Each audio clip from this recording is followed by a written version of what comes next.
আসসালামু আলাইকুম, সবাই কেমন আছেন? আলহামদুলিল্লাহ। আজকে আমি আপনাদেরকে দেখাবো আসলে মুরগি সবই বিক্রি করা প্রায় শেষের দিকে। তো তারপরও শেষ হয়েও শেষ হয় না, কারণ হলো বাজারটা এতই খারাপ যে মুরগি নিতেই চাইছে না। তো তারপরও জোর করে মুরগি দিচ্ছি আর কি। তো এখনও আমার মুরগি খামারে এই তো 60টা আছে। এই পাশে থেকে আমি একটু এই পাশে খালি করে এই পাশে একটু চাপায়া দিছি আর কি। তো 60 পিস মুরগি আছে, আর মাচালে কিন্তু সব মুরগি বিক্রি করে দিছি। তো এখন আমার উপরে শুধু এই 60 পিস মুরগি আছে অবশিষ্ট। তো মাশাআল্লাহ এই মুরগিগুলো সবই 2 কেজি প্লাস আছে ইনশাআল্লাহ। তো এই মুরগিগুলো এখন আমি নতুন করে আর 1 বস্তা খাবার আনলাম। আমার কোম্পানির ফিড অলরেডি আমি 11 বস্তা খাবার খাইয়ে শেষ করছি। তো আর 1 বস্তা খাবার আনলাম এই মুরগিগুলোই, এখন যে কয়দিন রাখা যায় আর কি। কারণ এত আর বলে বলে মুরগি দেওয়াটা আসলে খুবই বিরক্তিকর মনে হচ্ছে আমার কাছে। কারণ মুরগি একে দাম নাই, তারপরও মানে কোনো পাইকারি মুরগিটা নিতে চাচ্ছে না। তাদের কথাই যে ভাই আগে প্রতিদিন বিক্রি করতাম 50-60টা 70টা, এখন বিক্রি হচ্ছে 15-20টা। তো মুরগি নেব কেমনে? দেখা যায় যে আপনার মতো আরও 3-4 জন এসে ধন্যাধরের আছে। আর এমনও ফ্যামিলির লোকজন তারা মুরগি পালন করে, তারা ভেবেই পাচ্ছে না। এবং তাদের মুরগিও যদি না নেয় তো তাদের কাছেও তারা মনে হয় যে হয়ে যায়। তো সেই জন্য আসলে মুরগি তারা সব জায়গা থেকেই নিতে গিয়ে আমাদের মুরগিগুলি এখন টানতেছে না।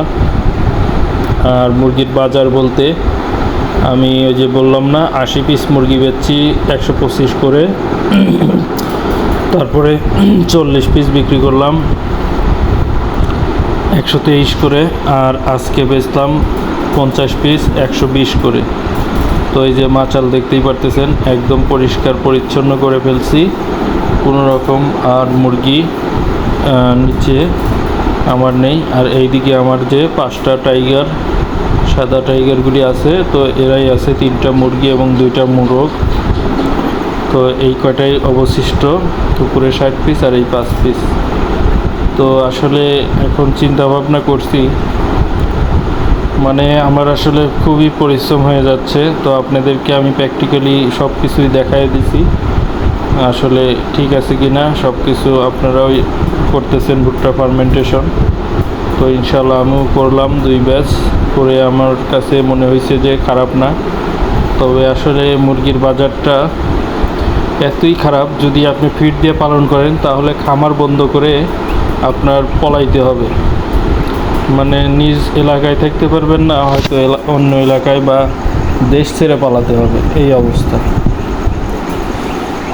তো এখানে বাচ্চার দাম যতই কম হোক, বাচ্চা যদি আপনাকে ফিরেও দেয় তাও আপনার মুরগি পালন করে কোনো রকম লাভ হওয়ার সম্ভাবনা একদমই নেই। তো এই লাভ লসের বাজারেও আমরা যদি ভুট্টা ফার্মেন্টেশনটা আমি যে ফর্মুলাটাই করি, আমি বলছি না আপনারা করেন, কিন্তু আমি যে ফর্মুলাটাই করি, তো এখানে একটু হলেও আপনি বেঁচে থাকবেন, মানে ডাল ভাত খেয়ে বেঁচে থাকবেন।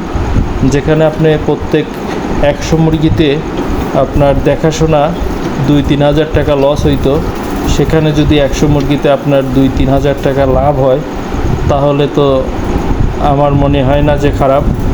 তো তারপরে আপনারা করে দেখতে পারেন, অভিজ্ঞতা অর্জন করতে পারেন। তো যাই হোক, আজকের ভিডিও এ পর্যন্তই। সবাই ভালো থাকবেন, সুস্থ থাকবেন। আল্লাহ হাফেজ।